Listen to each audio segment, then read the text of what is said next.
喺呢個商場咧，仲可以揾到一間咧幾大型嘅寵物食品同埋用品嘅店鋪嘅。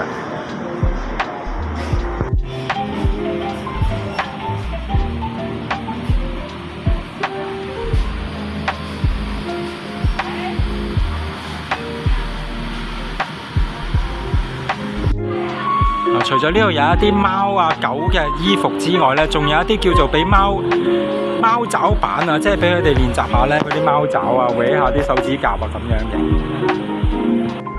除咗有貓嘅乾糧、濕糧之外咧，當然仲有其他罐頭同埋零食嘅。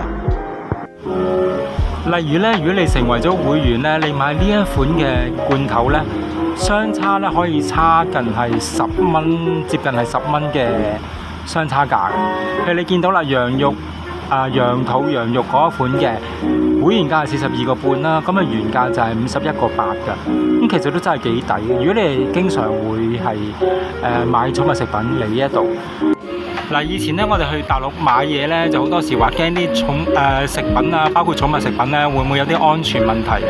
咁但係你見到啦，好似而家面前呢一罐咧，佢都寫住咧係紐西蘭嘅 product 嘅，咁所以咧應該大家就唔需要太擔心嘅。而且咧佢國內呢一邊咧，其實佢都有啲食品安全嘅管理監管咧。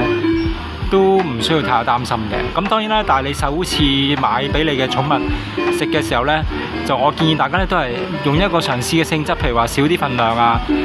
因為狗啊或者貓呢陣時啲腸胃都比較敏感嘅，咁你可以先試咗先。咁如果認為 OK 嘅，咁下一次就再買，或者先至入會，咁就比較安全啲啦。呢間店鋪咧，平時如果你入會成為會員咧，要120蚊人民幣嘅。咁由於佢呢一間分店咧係今日開業啦，連同呢個商場一齊今日開業嘅，咁所以佢係做緊係99蚊1年嘅會員嘅。